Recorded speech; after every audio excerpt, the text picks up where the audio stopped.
Canada ने एक ऐसी खातून को मुल्क छोड़ने का हुक्म दे दिया है जिसने कैनेडियन शहरी से शादी भी की थी, उसका बच्चा भी जनाब पैदा किया, लेकिन उसके बावजूद 8 साल बाद इमिग्रेशन ऑफिस ने कह दिया कि आपकी जो शादी है ये जेन्युइन नहीं है, ये सिटीज़नशिप लेने के लिए है। ऐसे क्या ब्लंडर किए इस फैमिली ने कि कनाडा की इमिग्रेशन वालों ने इंटरव्यू के दौरान इनका इंटरव्यू रिजेक्ट कर दिया, अपील की और अपील भी रिजेक्ट हो गई और इस खातून को वक़्त दिया है दिसंबर के पहले हफ्ते तक कनाडा छोड़ दें। ये खातून कौन है और इसकी स्टोरी शुरू कैसे हुई, मैं थोड़ा सा पीछे लेके चलता हूँ, फिर आपको पता चल जाएगा कि आखिर इस खातून के साथ हुआ क्या और कौन सी ऐसी गलतियाँ हैं जो आप और हम ना करें, क्योंकि हर स्टोरी में कोई ना कोई सबक होता है, कोई ना कोई लेसन होता है। 13 साल की एक अफ़गान लड़की जिसका नाम फ़रोज़ा हसनज़ई और वो अफ़गानिस्तान में रहती थी, एक दिन वो ग्रॉसरी स्टोर पर 13 साल की उम्र में कुछ शॉपिंग करने के लिए गई, कुछ सब्ज़ी लेने गई। वहाँ पर तालिबान ने उसको देख लिया और देखा कि उसने बाकायदा मुंह नहीं ढांपा हुआ था, बुरका नहीं पहना हुआ था और उसको कुटना शुरू कर देता, मारना शुरू कर देता। उसके बाद वो लड़की जनाब उसका कहना है इस लड़की का, फ़रोज़ा का, कि मैं मरने वाली हो गई, इतना मुझे जो ना मारा पीटा गया। घर आई तो उसके बाद हम सारा ख़ानदान बड़े खौफ के मारे ज़िंदगी के दिन पूरे करने लगे। मेरी माँ ने कहा कि आपका बाप तो है लेकिन वो कभी घर ही नहीं आया, वो पता नहीं कहाँ रहता है अफ़गानिस्तान में। तो ऐसा करते हैं कि आपके भाई, मैं और आप यानी कि ये खातून, हम यहाँ से निकल जाते हैं। तो इन्होंने सिर्फ बैग पैकर्स यानी बैग पैकर छोटे बैग लिए और चपली जुती ली और अफ़गानिस्तान से निकल पड़े यूरोप की तरफ। कुछ सालों बाद या जैसे भी ये नीदरलैंड पहुंच गए, हॉलैंड, वहाँ जाके इन्होंने नए सिरे से ज़िंदगी का आगाज़ करना चाहा।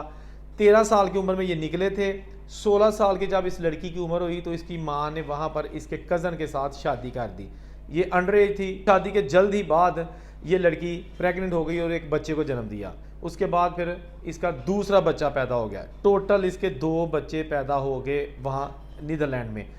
बाद में इसका हस्बैंड जो था, मुबैना तौर पर इस खातून का कहना है कि इन्हें बहुत मारता पीटता था, बड़े हालात ख़राब थे और ज़िंदगी अजीरन हो गई थी। एक ज़िंदगी अफ़गानिस्तान छोड़ के आई, नया फ्यूचर जो है ना वो नीदरलैंड में तलाश करने की कोशिश की, बच्चे पैदा हो गए लेकिन ज़िंदगी में सुकून नहीं आया। फिर एक दिन ऐसा हुआ कि इन्होंने दोनों बच्चों ने और इनकी माँ जो फ़रोज़ा है, इन्होंने किसी तरीके से कनाडा में आ गए, कनाडा का वीज़ा लिया और जैसे भी हुआ ये कनाडा में आ गए। कनाडा आके इन्होंने ज़िंदगी के दिन जो ना वो नए सिरे से स्टार्ट करने शुरू कर दिए। जो ही ये कनाडा आए, इस खातून फ़रोज़ा की मुलाकात एक ऐसे अफ़गान नौजवान के साथ हुई जो कि वहाँ का परमानेंट रेजिडेंट था और एक अफ़गान रेस्टोरेंट में जॉब करता था। कनाडा के इलाके ब्रम्पटन में ये जो ना उस वक्त रहते थे।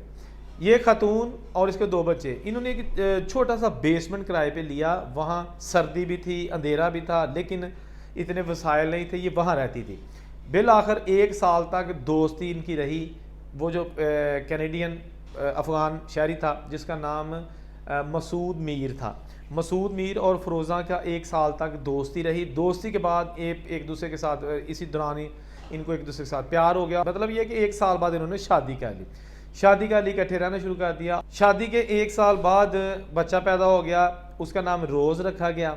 अच्छा, अब जनाब इन्होंने, इसके हस्बैंड मसूद मीर ने कोशिश की कि इसको जो है ना वो स्पॉन्सर किया जाए ताकि मेरी बेगम यानी कि जो फ़रोज़ा है ये इधर ही रहे कनाडा। इन्होंने उसका केस अप्लाई कर दिया इमिग्रेशन ऑफिस में, IRCC में। उनका जो है ना वो प्रोसेस चला। उसके बाद इंटरव्यू हुआ।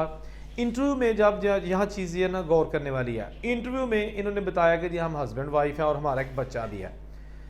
इंटरव्यू में पूछा गया कि ये जो बंदा है यानी कि आपका जो हस्बैंड मसूद मीर है, इसकी फैमिली कहाँ की है, ये कब अमेरिका आया था, ये क्या काम करता है, इसकी पर्सनल इंफॉर्मेशन पूछी गई। फ़रोज़ा को कुछ भी नहीं पता था। ये बात, ये पॉइंट याद करने वाला है कि एक बच्चा भी उस हस्बैंड से पैदा हो गया है और वो वाकई उसका बच्चा है, झूठ नहीं है।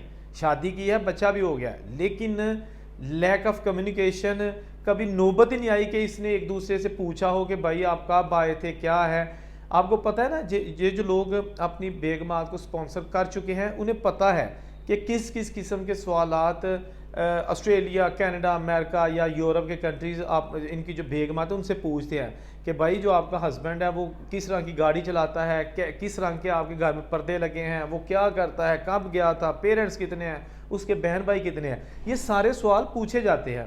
इनको नहीं पता था या इन्होंने कभी पूछा ही नहीं था एक दूसरे से। तो इमिग्रेशन ने जो भी सवाल किया ना इसके हस्बैंड से रिलेटेड, इस खातून से पूछा, तो इस खातून को एक भी जवाब नहीं आया, जिसके बायस इसका केस रिजेक्ट कर दिया गया कि भाई आपने शादी जो है ना वो एक बाकायदा प्यार वाले रिलेशनशिप के तहत नहीं की, बल्कि आपको परमानेंट रेजिडेंसी चाहिए थी।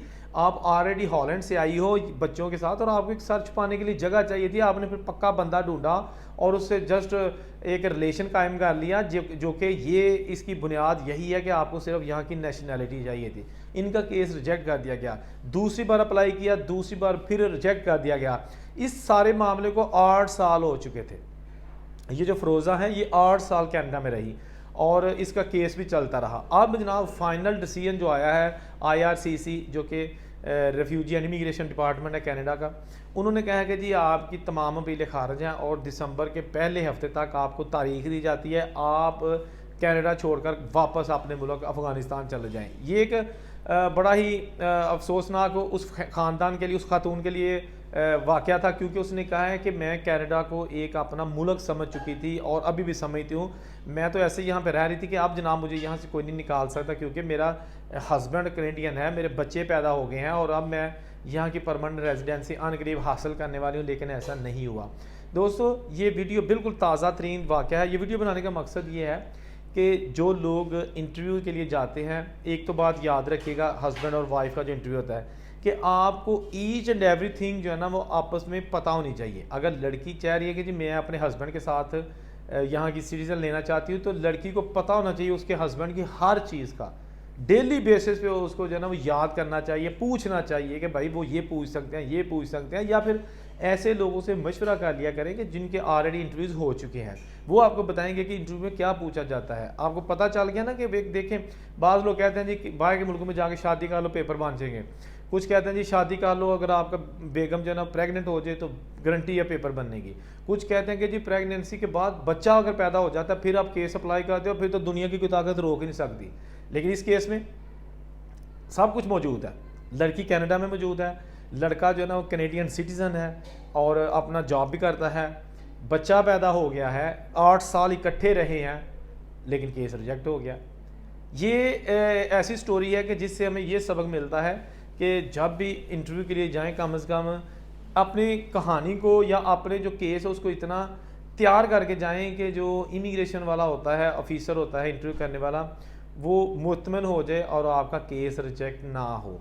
अब देखते हैं कि इसमें कोई अपील आती है या किसी तरीके से इसको कोई तहफ़्फ़ुज़ मिलता है कि नहीं, लेकिन डेट इसको मिल चुकी है कि जी दिसंबर के पहले हफ्ते तक, यानी कि दिसंबर के पहले 8 दिनों में ये जो पूरा टाइम है ना, इसके अंदर अंदर आप हमारा मुल्क कनाडा छोड़ के आप वापस अपने मुल्क चले जाएं। तो ये थी स्टोरी फ़रोज़ा की, जो कि अफ़गानिस्तान से 13 साल की उम्र में निकली और अब फिर उसका रास्ता अफ़गानिस्तान की तरफ है।